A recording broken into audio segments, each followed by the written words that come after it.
おはようございます。ケンです。今回はテスラの最大のライバルとも言われる BYD の今についてお話をしていきたいと思います。最近テスラが厳しい状況にあるのは皆さんも感じていると思います。株価も下がり気味ですし、世界の EV 競争もますます激しくなっています。じゃあその中で今は強いのは誰なのかと聞かれると、多くの方が BYD と答えるのではないでしょうか。実際、販売台数では世界トップクラス、価格も安く、種類も多く、中国だけではなく、欧州でも存在感を増してきています。でも実はその BYD にちょっと気になる変化が起きているんです。フリーキャッシュフローがいきなり大幅な赤字に転落したり、中国政府からの規制で資金繰りの構造が変わったり、これまでの安さが武器の成長モデルが今揺らぎ始めているという見方も出てきています。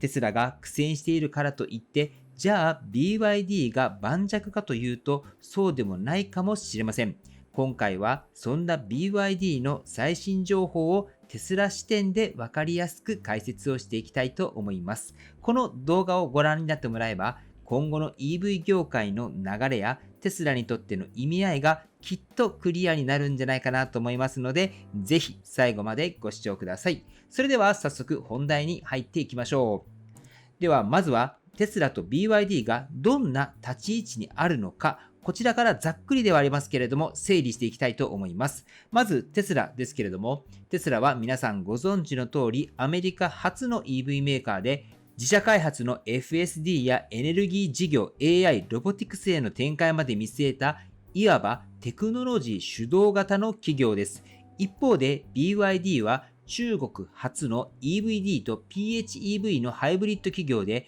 自動車以外にもバッテリーや鉄道、スマートフォンの部品の製造など多角的に事業を展開してきています。そして2023年頃から販売台ベースではBYD がテスラを超えたという話題も出てきています。特に中国市場では BYD が圧倒的なシェアを持っていて、モデルのバリエーションも豊富、価格帯もテスラより低価格なものが多く、一般層に向けて広く売れる商品設計がされています。そのため、テスラよりも売れている、テスラはもう負けているといった声も一部では聞かれています。ただ、ここで大事なのは、売上っていうのが安定ではないという点です。テスラはモデル数が少ないにもかかわらず、利益率もそこそこ維持し、フリーキャッシュフローもしっかりと黒字を出してきています。特に2024年までは営業キャッシュフローでも安定した成績を残しています。一方の BYD は2025年に入り、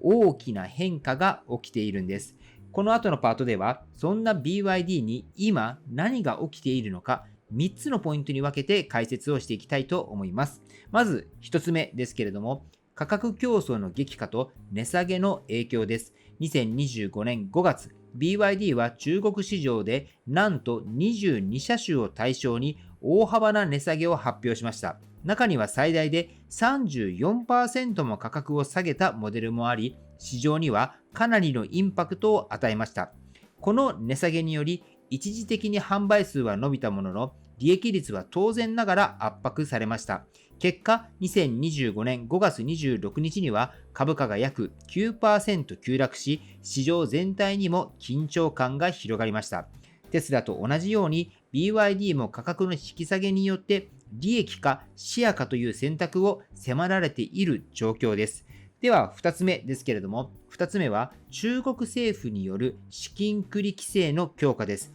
これまでの中国の EV メーカー、特に BYD のような大手企業は、仕入れ先への支払いを200日以上も先延ばしにする、いわゆる付け払いのような手法を使ってキャッシュを温存してきました。しかし、2025年6月、中国政府が60日以内に支払いを行うという新しいルールを施行しました。BYD もこれに従うと公式に発表していて、今後はこれまでのように支払いを先送りにして資金繰りを保つという手法は使えなくなります。これは資金繰り構造そのものが変わるという意味で非常に大きな影響があります。そして3つ目がフリーキャッシュフローの急激な悪化です。2024年通年では BYD は3656億元、つまり約7兆円以上のフリーキャッシュフローを出してきました。しかし、2025年第1四半期、たった3ヶ月で2840億元のマイナス、つまり約 5.7 兆円ものキャッシュが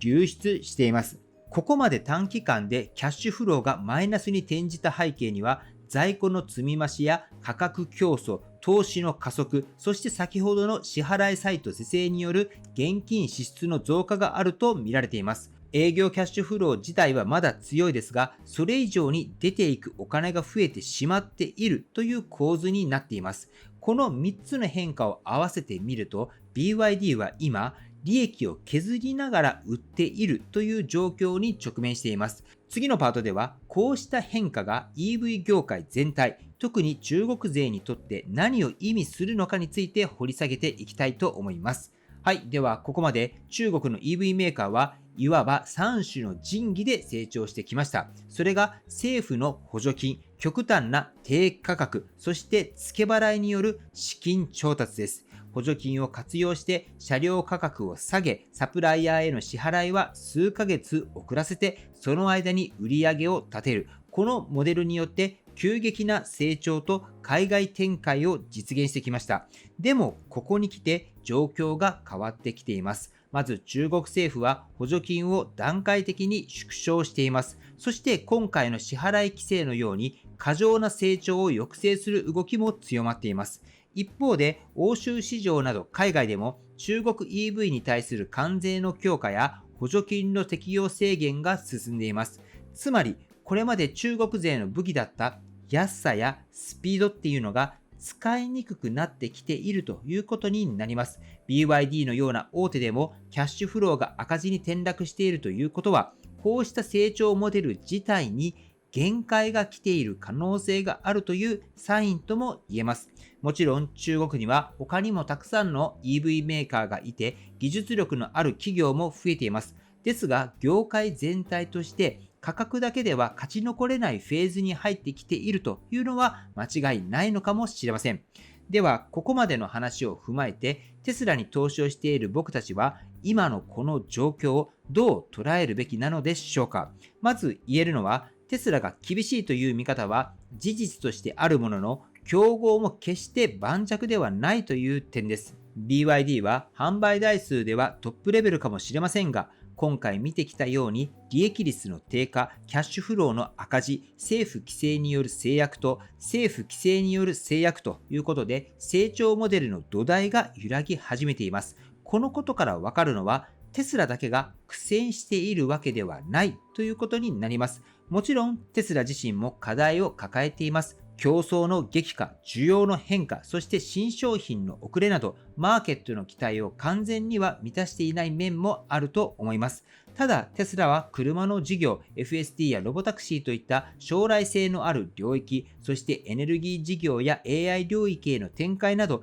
単なる EV メーカーにとどまらない戦略を持っています。一方の BYD は今までは売上やシェアを優先してきましたが、それが本当に持続可能なのかという点が今後ますます問われてくるのではないでしょうか。だからこそテスラに投資をしている私たちにとっては、一時的な株価の上下にとらわれるのではなく、競合他社の状況も踏まえた相対的な視点っていうのが重要になってくるんじゃないかと思います。テスラが厳しい、でも BYD もまた別の意味で厳しい、その事実を知っておくだけでも投資判断に対する不安っていうのは少し軽くなるのではないかなと思います。では最後に今日の内容を簡単に振り返っていきたいと思います。今回はテスラの最大のライバルともいえる BYD に今何が起きているのかというのを3つの視点からお伝えしました。まず1つ目は、大規模な値下げによって販売は伸びても利益が圧迫されているという現実。2つ目は、長年使われてきた付け払いモデルが中国政府の規制で使えなくなってきているという構造の変化。そして3つ目が、フリーキャッシュフローの急激な悪化。2025年の第1四半期だけで約2840億元。円換算で5兆円以上の資金が流出しているという驚きの数字です。こうした変化は BYD だけの問題ではなく、中国 EV 業界全体に共通する課題でもあります。補助金依存、価格競争、過剰な先行投資、今後はそれらを見直し、持続可能なビジネスモデルを築いていけるかどうかっていうのが問われるフェーズに入ってきているんじゃないかなと思います。そしてテスラももちろん楽な状況ではありません。でも BYD のような大手もまた同じように試されているということを私たちテスラ投資家は冷静に受け止めておくべきだと思います。はい。ということで本日の内容は以上です。今回の動画が参考になったと思われたら高評価の方をよろしくお願いいたします。僕の YouTube は毎日発信しています。僕の YouTube をご覧になってもらえばテスラの情報はほとんど網羅すると思いますので、チャンネル登録がまだな方はチャンネル登録の方をよろしくお願いいたします。では今日もご視聴していただきありがとうございます。テスラのある生活を楽しんでいきましょう。ではまた。追伸です。もし企業の経営者の方や建築設備関係のご担当の方で空調の電気代を抑えたい、環境対応に取り組みたい、そんな課題をお持ちでしたら、ぜひお知らせしたいイベントがあります。今週の日曜日の7月27日に熊本にあるエコファクトリーの本社で次世代空調エコウィンハイブリッドの無料体感会を行います。この空調は冷風も送風音もないのに真夏でも本当に涼しくなります。実際に体感された方はほぼ全員がこれは体感しないとわからないとおっしゃっています。企業にとって電気代の削減、SDGs への対応、快適な職場環境づくり、この3つを同時に実現できる空調ソリューションです。僕も当日現地に同行します。福岡からは一緒に車で向かいますし、熊本空港からの送迎も行います。ご興味のある方は動画下の概要欄から僕の公式 LINE の方に登録してもらってエコファクトリーと LINE の方を送ってください。空調の未来をぜひね、皆さん自身で体感してもらえたらと思います。はい、ということで本日も最後までご視聴していただきありがとうございます。素敵な一日をお過ごしください。ではまた。